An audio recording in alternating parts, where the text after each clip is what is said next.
Boa noite a todos que estão nos assistindo.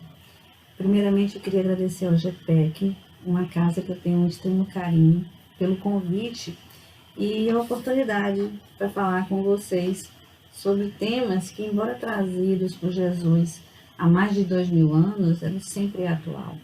Jesus sempre é atual. Então, vamos começar pedindo ao Mestre que nos ampare, nos proteja, nos traga paz, que tanto necessitamos.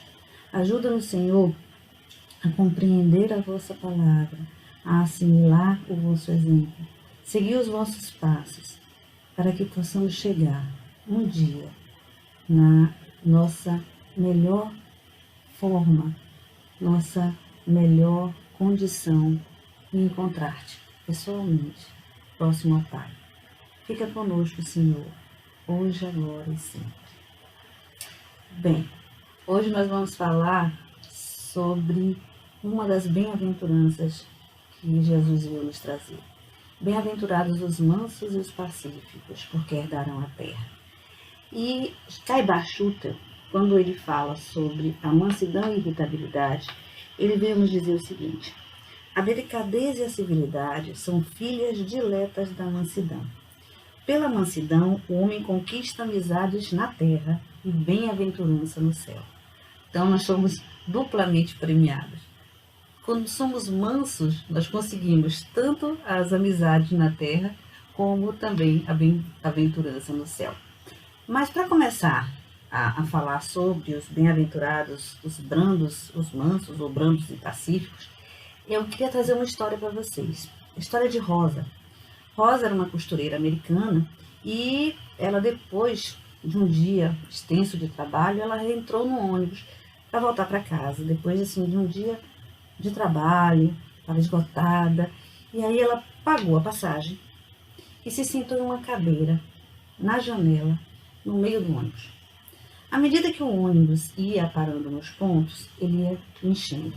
Então, teve um momento em que o motorista que estava dirigindo o ônibus, ele olhou para trás, ele viu que tinha algumas pessoas que estavam em pé. O que foi que ele fez? Ele apertou um botão e 3 pessoas que estavam na mesma fila de Rosa se levantaram e foram para trás.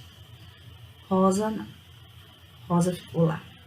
O motorista parou o ônibus e pediu a ela que ela se levantasse e fosse para o fundo do ônibus. Ela disse: não vou. E aí o motorista perguntou: por que você não vai? Por que você não se levanta? Ela: por que eu deveria me levantar? O motorista falou: não, porque a lei manda. Sim, mas eu deveria ser obrigada a me levantar? E aí começou a discussão, surgiu um impasse, começaram a discutir dentro do ônibus, e o motorista acabou chamando a polícia, porque ela não queria se levantar do lugar em que ela estava, desde a hora que entrou no ônibus até aquele momento, 3 pontos, 4 pontos depois. E aí ela foi presa e chegou na delegacia. Perguntaram por que ela estava descumprindo a lei. Porque ela não cedeu o lugar dela para uma pessoa branca. Verdade. O crime de Rosa Parks era ser negra em 1955 nos Estados Unidos. Imagina a tamanha violência com uma pessoa por conta da sua cor. E é interessante até porque esse mesmo tema e essa mesma história, eu contei essa história há 2 anos atrás, mais ou menos, e numa palestra que eu fiz em outro centro, e na época, acho que tinha uns 3 ou 4 dias próximos ao feriado de Martin Luther King nos Estados Unidos. Porque ele é comemorado na terceira segunda-feira do mês de janeiro. E, por coincidência, eu contei essa mesma história na época, e hoje, imagina a coincidência, estou fazendo a mesma palestra, poucos dias depois que se comemorou no Brasil o Dia da Consciência Negra, no último dia 20. E assim, a gente está vendo uma discussão muito grande, muito ampla, sobre essa violência do racismo, o que essa essa diferença de cor faz com que as pessoas se agridam, se desrespeitem, né? Inclusive casos de homicídio por conta disso. Então, quando Jesus disse, bem-aventurados os mansos e os pacíficos, no tempo dele e na presente data, ainda estamos vivendo nesse mundo com tanta violência, e que o manso e o pacífico, ele é o incomum, ele é o fraco, ele é o errado, porque o que vale, o que predomina para a nossa sociedade é o forte, é aquele que tem o poder da arma, tem o poder até o dinheiro, né, que às vezes coage, que age de forma, as pessoas agem de forma violenta, achando que são melhores umas do que as outras, né? Então, se a gente for falar de violência nos dias atuais, a gente pode dizer que existe uma violência física, né? Isso basta ler nos noticiários que a gente não vê outra coisa. São muito mais notícias sobre morte, sobre violência, sobre roubos, ataques, corrupção, várias coisas, do que a gente vê assim de coisas boas, né? Alguém doou um valor para determinada instituição, alguém fez uma bondade, alguém fez uma caridade, alguém salvou a vida de alguém. Não, a gente só vê realmente violência, violência, violência. Poucos dias mesmo eu estava vendo o jornal e vi um neto espancando, batendo na avó, né? E era ela que sustentava ele com o dinheiro da aposentadoria. Então, um homem batia na avó, é algo que a gente acha assim, um absurdo. E ela defendendo ele e tudo. Mas cada um, né? A gente não sabe a história que tem por trás, e principalmente a história espiritual que está por trás de cada um. Mas de qualquer jeito, a gente vê todo dia crianças sendo espancadas e mortas, né, pelos pais ou por outras pessoas. Uma guerra interminável de tráfico, milícia, gente morrendo o tempo inteiro. Essa violência é a física. Mas ao lado dela tem uma violência moral e psicológica que a gente também está submetido. Os meninos, nossos filhos, né, nossos netos, às vezes estão sofrendo bullying na escola. Ou estão promovendo bullying, estão promovendo também a violência.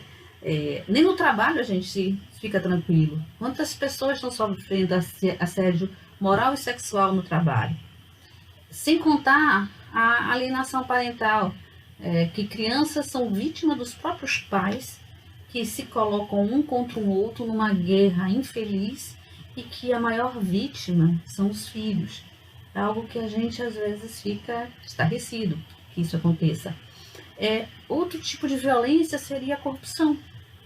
Se a gente vive em sociedade e a gente deseja algo de melhor para cada um de nós, quando a gente vê um mundo tão corrupto e o dinheiro que poderia ser empregado na saúde, na educação, em infraestrutura, indo embora, isso é uma violência para cada um de nós.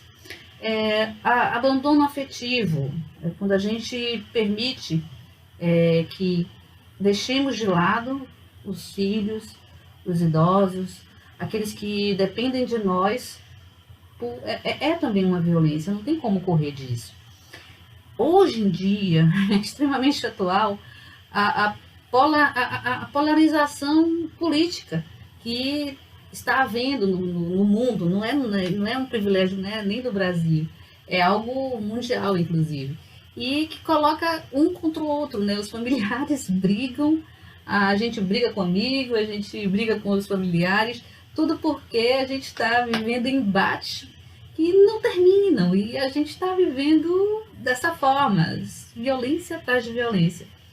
Sem contar a violência psicológica e emocional que todos nós estamos vivendo conjuntamente com essa pandemia do coronavírus, que vai minando o nosso emocional, vai nos transformando em pessoas intolerantes, né? Nós estamos vivendo em ilhas, e quando algumas pessoas estão buscando sair dessa ilha, estão sendo criticadas, e é lógico, porque a gente precisa se proteger, a gente precisa preservar todo um grupo, toda uma sociedade.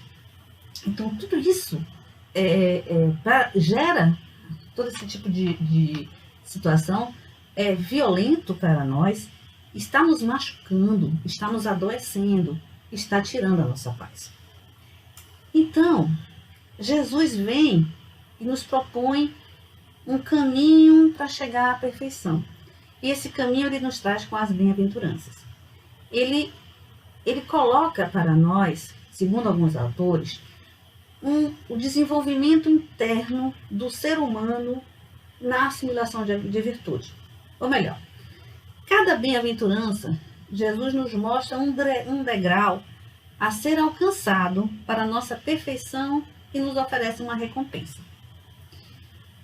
Assimilada uma bem-aventurança, ou seja, pisando num degrau e se sustentando nele, estamos aptos a prosseguir em direção de outra virtude. Já estamos aptos a ir para uma outra bem-aventurança e alcançar a virtude que ela fala. Então, Jesus, se a gente for olhar as bem-aventuranças, nós vemos que começamos com os pobres de espírito, porque deles é o reino do céu. O bem-aventurado dos pobres do espírito representa a virtude da humildade. Essa virtude, ela se contrapõe à pior imperfeição, pior engano que a gente pode ter, que é o orgulho. O orgulho é a maior chaga que carregamos, porque nos impede de enxergar nós mesmos como verdadeiramente somos. É o orgulho que faz a maquiagem e a gente pensa que somos virtuosos, quando na realidade não temos aquela virtude. Nós achamos que somos bondade, amor, caridade, tolerância, despidos de preconceito, porque o orgulho nos impede de enxergar o quantas vezes somos maliciosos, o quantas vezes somos preconceituosos, intolerantes, o quanto somos egoístas, o quanto somos mesquinhos. Tudo isso o orgulho faz, esconde, nos coloca uma máscara de que somos perfeitos. E desta forma nós nos enganamos. A humildade, ela nos traz a noção de que não somos superiores a ninguém. E nem a Deus. Porque tem muita gente que acha que é melhor do que Deus. E acha que poderia fazer muitas coisas a mais do que Deus já fez. Mas de qualquer jeito, quando a gente se olha para si e se enxerga como pessoas que são seres que fomos criados e que não somos melhores ou piores que ninguém, cada um está num processo evolutivo, cada um está no seu momento de evolução, a gente assimila a humildade e busca partir para outras virtudes. Então, a partir do momento que passamos a ter consciência de nossa inferioridade e das nossas limitações, podemos tentar corrigir as nossas imperfeições, alcançando as demais virtudes. Saindo dos pobres de espírito, que representa a humildade, vamos aos aflitos, que significa resignação. Então, depois que eu sei que Deus está no comando, que eu não sou melhor do que ninguém, que eu estou aqui para aprender num estágio, numa escola, em que a única coisa que eu preciso é assimilar virtudes, eu vou ser uma pessoa resignada. E aí a aflição só vai nos ajudar a evoluir. Em vez de ficarmos parados, chorando e reclamando da vida, nós vamos ser resignados e começar a trabalhar em nosso benefício, para que a gente possa extrair das dores e das nossas aflições o melhor que a gente pode. Eu costumo dizer que não existem coisas boas e más na vida, existem coisas úteis. E se a gente souber aproveitar a utilidade de cada uma dessas coisas, a gente com certeza vai se melhorar, com certeza a gente vai evoluir. Depois de buscar a humildade, depois de chegar à resignação, nós vamos chegar à mansidão, o controle, os mansos. E aí a gente segue os que têm fome e sede de justiça, os misericordiosos, os puros de coração e, finalmente, os pacificadores que têm a paz, têm a perfeição e estes verão a Deus. A gente vai ver que toda bem-aventurança, ela, além de estar vinculada a uma virtude, ela também, Jesus promete uma recompensa. E a gente começa com a humildade, que é o reino dos céus, né? Que está dentro de nós. Na verdade, quando a gente adquire a virtude da humildade, a gente encontra realmente o reino de Deus, que está dentro de cada um de nós, e acaba com os pacificadores, que verão a Deus. Esta é a maior proximidade possível de Deus que pode chegar ao espírito. Então, o que é brandura ou mansidão? A gente pode dizer que a brandura é um estado de espírito de alguém que tem controle e domínio sobre o seu temperamento e suas atitudes. Então, na hora que vem alguma ameaça, a hora que vem algum problema para cima de cada um de nós, se eu sou brando e eu sou mansa, eu vou conseguir controlar os meus impulsos negativos e não contra-atacar, não revidar. Eu vou buscar encontrar uma forma de manter a minha paz e a paz da relação ou da situação e não sucumbir à violência. Então, na verdade, o manso e o brando, ele abdicou da violência. Ele não quer a violência, ele não aceita a violência. Seu sentimento, a virtude, é de não querer não aceitar e se indignar com a violência. Então, a calma, a paciência, é um domínio próprio, é algo que a gente vai conquistando e não se permite mais deixar que a raiva, a impaciência, a cólera nos atingem e nos dominam. E interessante é que Jesus fala, né? Bem-aventurados os brandos e os pacíficos, que possuirão a terra. Então, se eles possuirão a terra, significa que eles vão ser os donos da terra no futuro.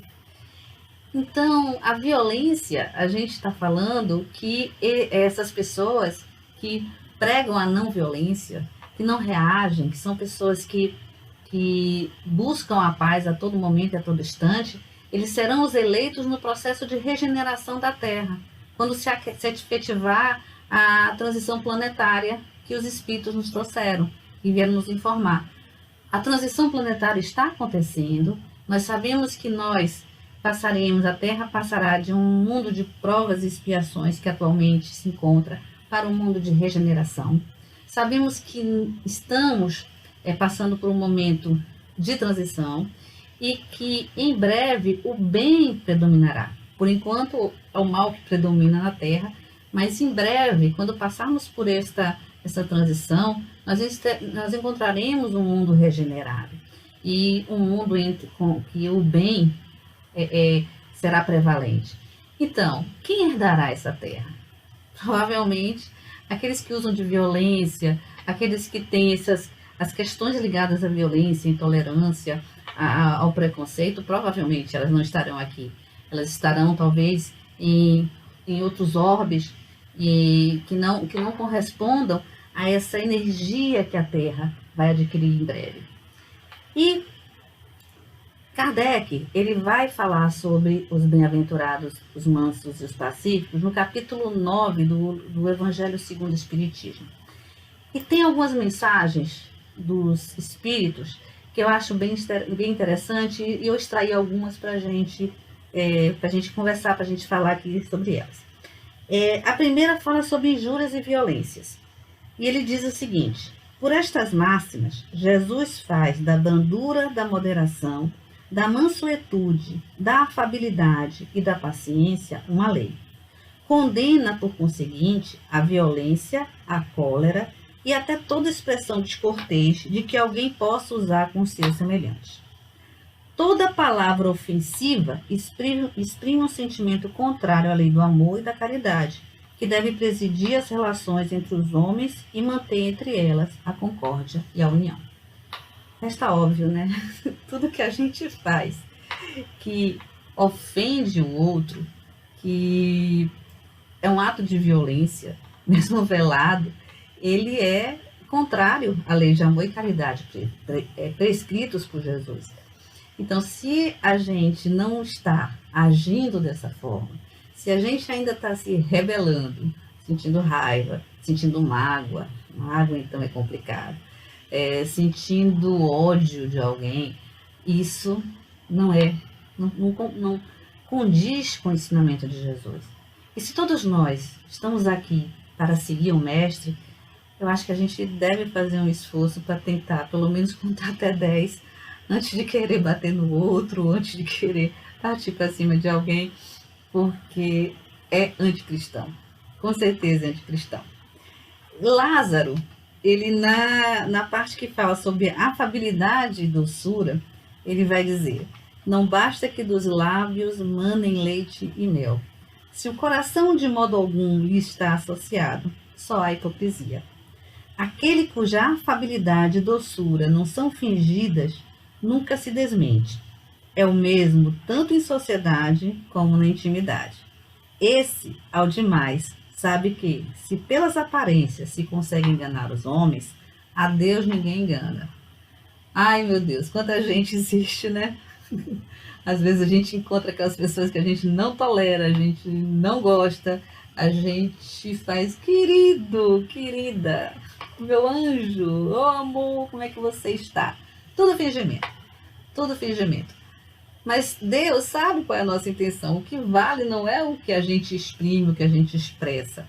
Porque às vezes a gente coloca mel nos lábios para falar, e às vezes até esse mel é amargo. Quando às vezes tantas palavras que são encobertas com muita doçura, com muita calma, com muita paciência, mas são verdadeiros dardos venenosos que a gente dirige ao outro.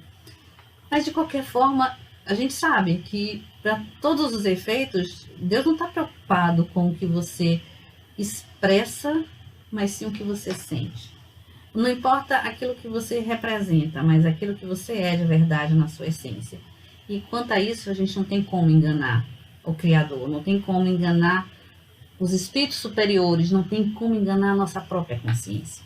Porque um dia ela vai nos cobrar isso. Um dia ela vai cobrar aquele ato que nós fizemos, não é Deus, não se engane, não são os bons espíritos, a gente não vai para um tribunal em que vai ter um juiz sentado dizendo: você está condenado, você fez isso, lembrando todos os nossos erros, todas as nossas falhas. Vai ter sim a nossa consciência, descobrindo a cada momento tudo que fizemos de mal e buscando, para que possamos buscar reparação, para que possamos buscar o entendimento, para que possamos modificar as nossas atitudes. Bem, um outro que eu gosto muito, né, um texto muito bom do Evangelho, é de Joana de Ângeles. Só que lá ela não colocou Joana de Ângeles. Ela escreveu um Espírito Amigo, que é sobre a paciência. Eu adoro esse texto.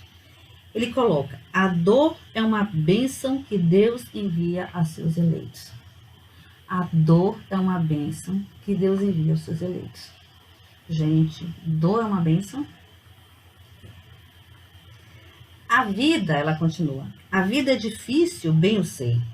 Compõe-se de 1000 nadas, que são outras tantas picadas de alfinetes, mas que acabam por ferir. Se, porém, atentarmos nos deveres que nos são impostos, nas consolações e compensações que, por outro lado, recebemos, havemos de reconhecer que são as bênçãos muito mais numerosas do que as dores. A vida é difícil, são 1000 nadas e são alfinetadas que vão fazendo com que percamos a nossa paciência.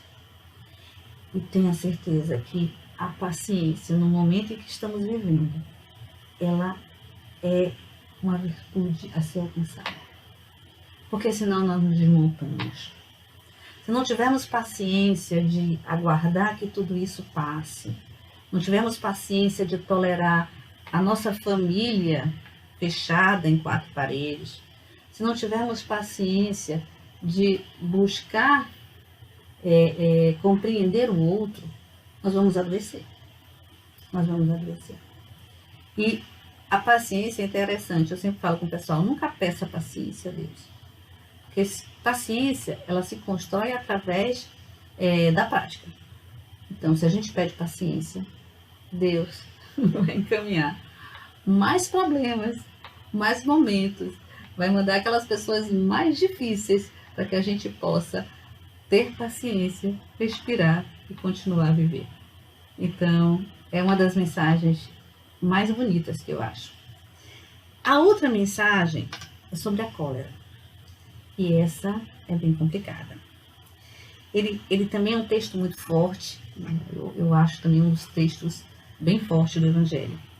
Ele coloca: pesquisai a origem desses acessos de demência passageira. Ó, demência passageira, como o termo é muito forte. Que vos assemelham ao bruto, fazendo-vos perder o sangue frio e a razão. Pesquisai, e quase sempre deparareis com o orgulho ferido. Se ponderasse que a cólera nada remedeia, que lhe altera a saúde e compromete até a vida, reconheceria ser ele próprio a sua primeira vítima.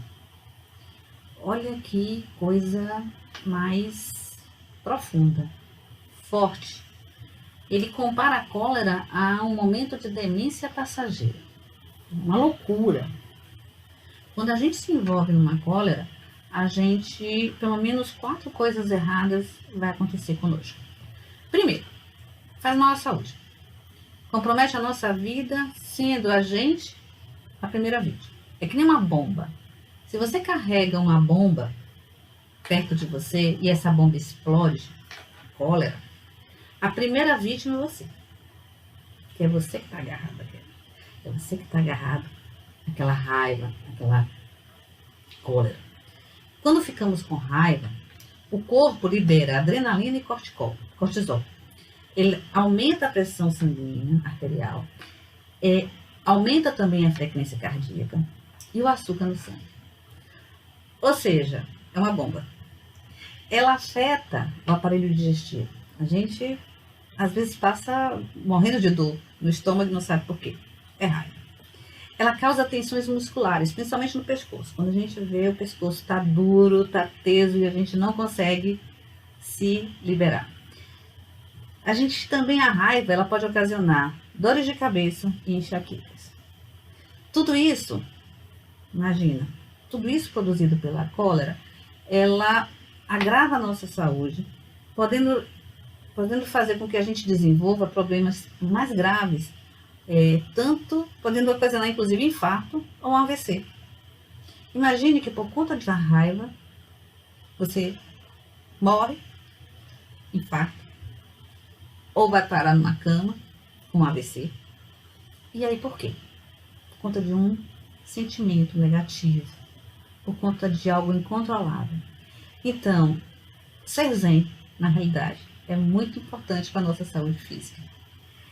Caiba Schutter, a gente estava falando sobre, logo no começo, sobre o livro dele, ele vem falar também outra coisa interessante sobre a cólera.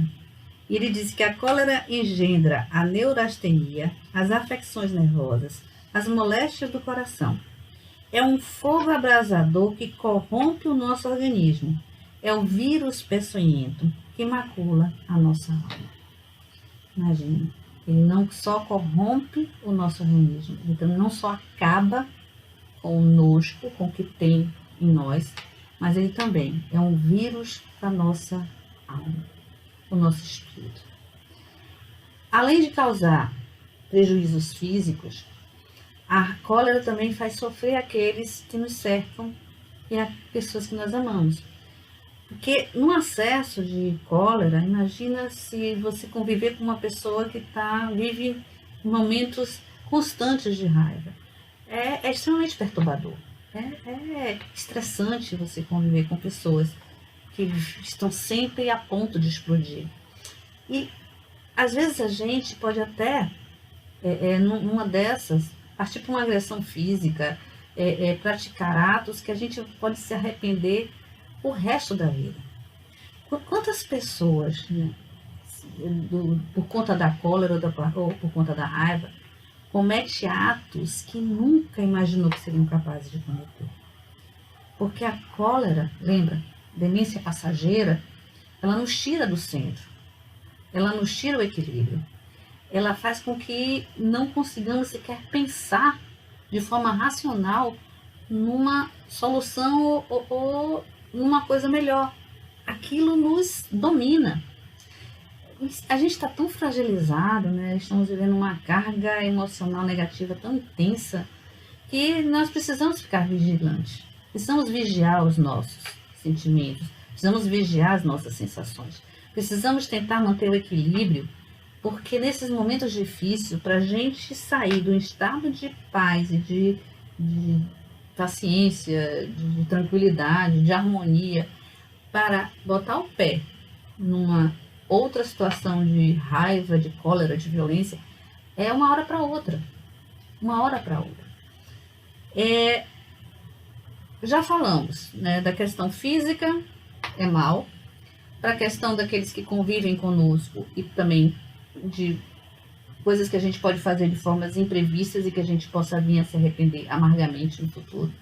Conheço vários crimes, inclusive, que foram cometidos no calor de uma cólera. Para o espírito em especial, ela é contrária à lei do amor e da caridade. Nós já falamos sobre isso aqui, né? Se a gente usa de violência, de qualquer forma, qualquer tipo de violência, ela é contrária à lei de amor e caridade que Jesus trouxe para a gente. É amar a Deus sobre todas as coisas e ao próximo como a si mesmo. Essa é a lei, segundo trouxe Jesus. E tem uma outra questão que também a cólera acaba nos trazendo. Ela atrai a companhia de espíritos que pode agravar o nosso estado, se instalando aí uma obsessão. Lógico, se os espíritos obsessores estamos vigiando, se aproveitam das nossas fragilidades e das nossas imperfeições. No momento de uma queda, no momento em que estamos sem conseguir enxergar a coisa de forma harmônica, se estamos revoltados, se estamos encolerizados, é lógico que a nossa vibração baixa. E é a forma que eles encontram de entrar em sintonia conosco. E a partir daí, se instalar um processo obsessivo que pode durar anos e que vai agravar a nossa situação, que não vai permitir que saiamos desse círculo vicioso de estarmos mal e continuarmos mal. Cada vez que a gente se afunda, mais é difícil o resgate. Então, vigiai e orai, sempre, vigiai e orai. Principalmente nesses momentos difíceis que estamos passando. Estamos vivendo uma prova conjunta muito grande. É um momento único, né? Para a minha geração, eu nunca tinha visto um negócio desse. E eu acho que é um momento único em que a gente pode extrair o que é útil, né? Lembra da utilidade, mas aproveitando essa oportunidade para fazer algo de melhor para si, fazer algo de concreto, buscar as virtudes que nos faltam para enfrentar uma crise dessa que a gente está enfrentando. E André Luiz, no livro O Espírito da Verdade, ele também fala sobre a cólera. E é bem interessante, que é meio engraçado que ele fala, que no finalzinho, né, ele coloca assim, ó: evite a cólera como quem foge ao contato destruidor de alta tensão. Evite a cólera como quem foge ao contato destruidor de alta tensão. Mas se você amanhece de mau humor, preste atenção no conselho dele, tá? Se você amanhece de mau humor, antes que o flagelo se instale de todo na sua cabeça e na sua voz, comece o dia rogando a divina bondade, o socorro providencial de uma laringite. Ou seja, se acordou de mau humor, peça a Deus uma laringite, para que a gente não produza algo de pior, para que a cólera não comande a nossa vida, o nosso comportamento, e não aconteça o pior conosco. Então, o que a gente pode tirar? Os mansos e os pacíficos. A gente sabe que a violência nunca foi a solução, uma boa solução para os conflitos. Nem conseguiu converter ninguém. Ela, na realidade, só produz medo, indignação e raiva. a gente vê, eu vejo assim muita questão dos filhos, né, crianças que apanham dos pais, e eu tenho um conselho da minha sogra, ela sempre conversava comigo, sempre falava comigo essas coisas assim sobre criação dos filhos, essa coisa toda. Ela dizia assim: Ana, a gente não bate num filho nem com chinelo, nem com cinto, nem com escova, com nenhum instrumento. Porque quando se bate numa criança com um instrumento, seja ele qual for, a gente não tem noção da força que a gente está colocando naquele instrumento. A criança recebe a dor, mas a gente não sabe a proporção. Quando ela me falou isso, eu fiquei pensando, eu fiz, meu Deus, é a pura verdade, a gente não para pensar nessas coisas. Né? A sandália é um instrumento e a gente não tem noção da dor que a gente inflige ao outro. E se a gente está num momento de cólera, de raiva, a dor que o outro vai sentir deve ser proporcional à nossa raiva. Deve ser algo complicado. E a gente não consegue parar, às vezes, de incitar, de colocar esse sofrimento.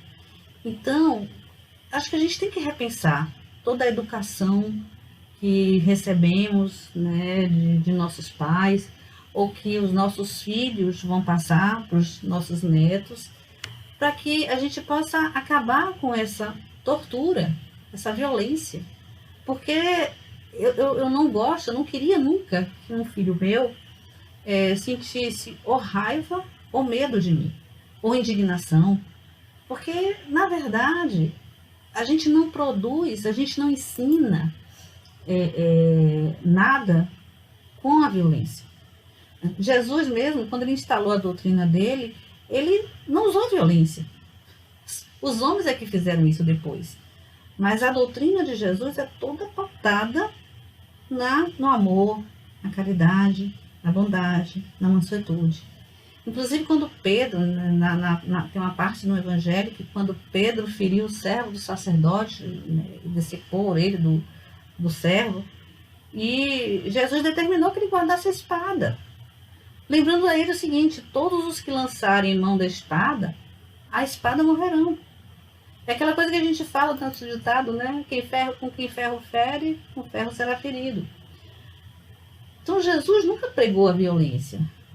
Ele sempre nos mostrou um outro caminho, o caminho da educação, da paz, do amor, como uma forma, como uma via para chegar a um coração. Isso porque assim, ele entende, na verdade, a gente vê que ele entende que só o tempo é capaz de modificar as nossas atitudes e o nosso pensamento. Não a violência. Não. Era justamente por isso que Jesus não violentava as consciências. Ele sabia que o tempo seria capaz de amolecer o coração mais endurecido, a transformar a mente mais resistente. Porque não tem pressa. Ele tem o tempo inteiro do mundo. Deus não está com pressa de que a gente se corrija. Nós é que temos que ter pressa para que a gente possa sair desse vale de dores e sofrimentos que a gente se colocou. Somos seres eternos. Temos todo o tempo do mundo para aprender. Se estivermos dóceis à lição, a coisa vai fluir e nós vamos logo chegar à nossa perfeição sem precisar de muita dor. A paz começa em cada um de nós.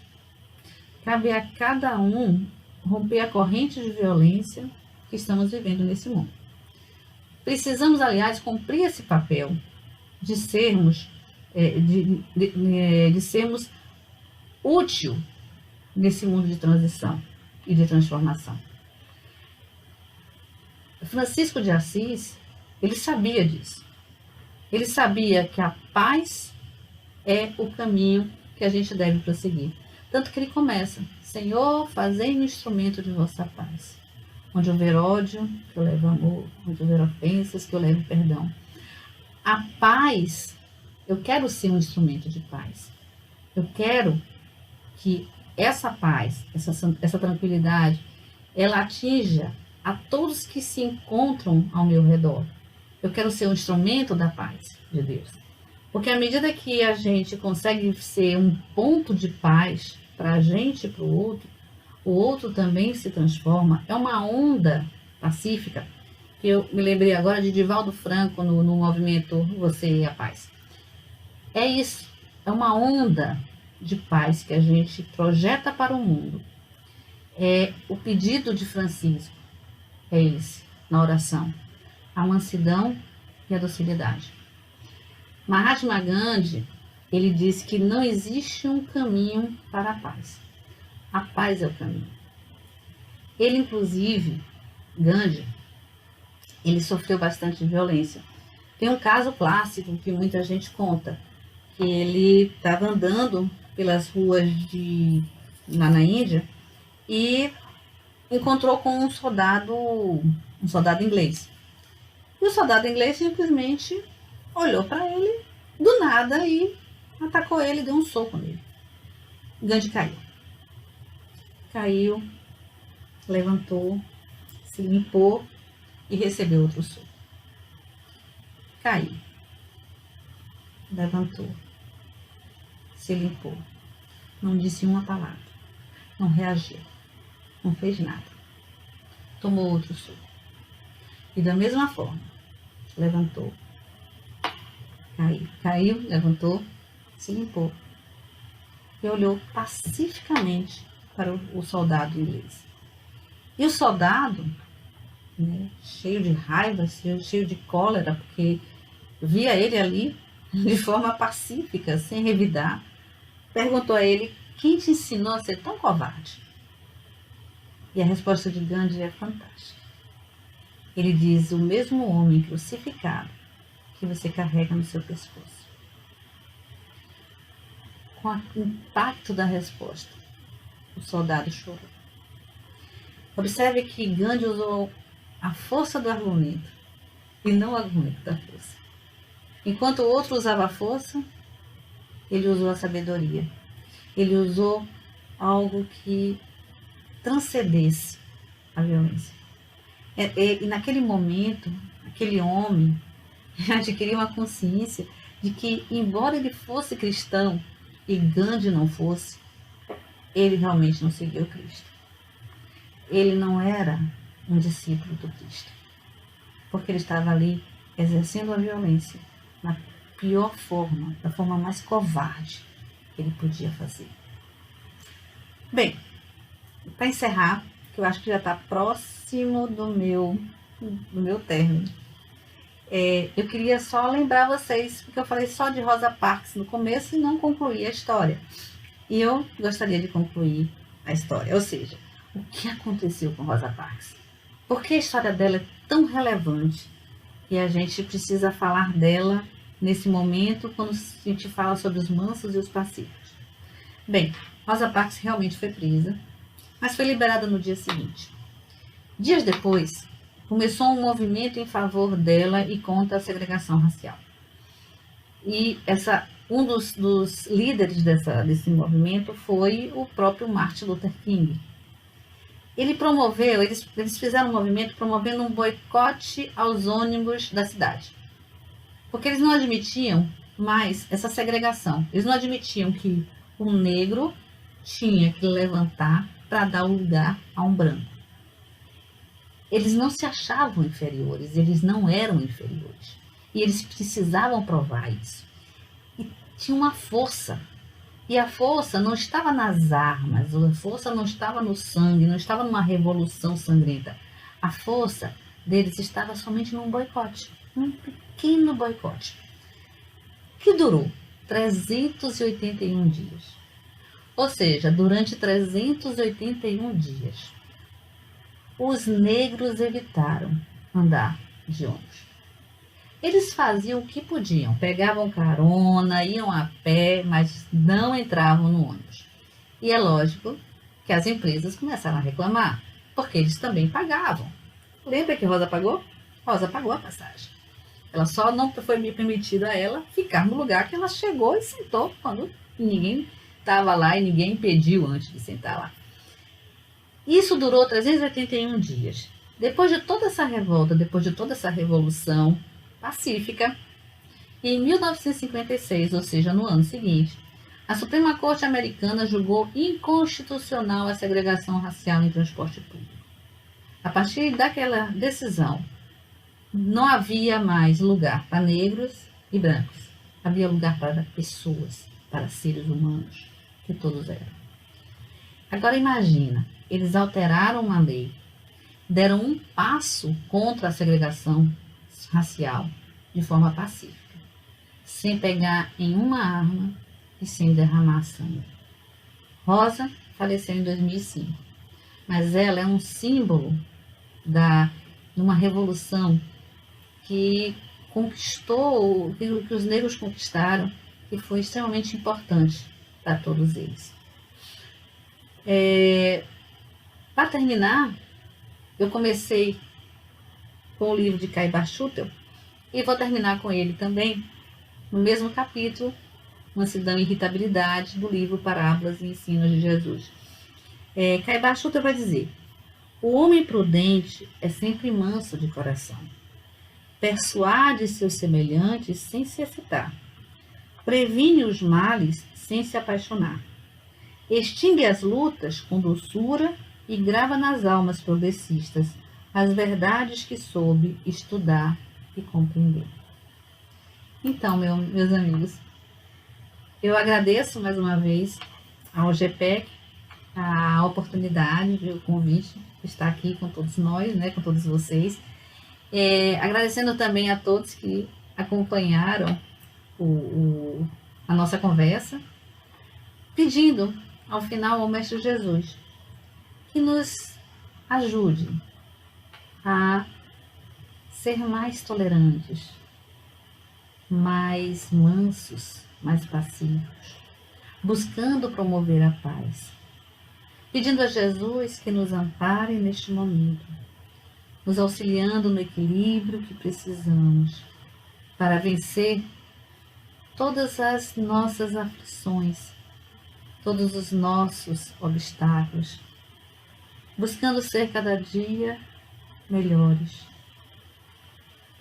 Hoje melhor que ontem, amanhã melhor que hoje, sempre ascendendo, buscando enxergar os nossos pontos fracos, os frágeis, aqueles que precisamos corrigir, ajudando a percebê-los sem a maquiagem que o orgulho traz. Mas, Senhor, além de nós, pedimos também por todos aqueles que se encontram nas aflições mais profundas, aqueles que se encontram nos hospitais, nos presídios, nos asilos, nos orfanatos, aqueles que perderam a esperança, aqueles que não encontraram a Ti. Dai a todos nós, Senhor, o vosso amor, a vossa palavra, o vosso exemplo, o vosso ensinamento. Pois sabemos que és o caminho, a verdade e a vida.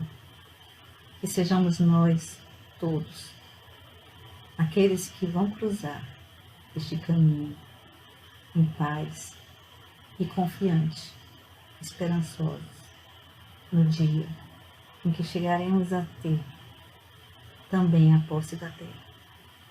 Fiquemos com Jesus o tempo inteiro e que Deus abençoe a todos nós.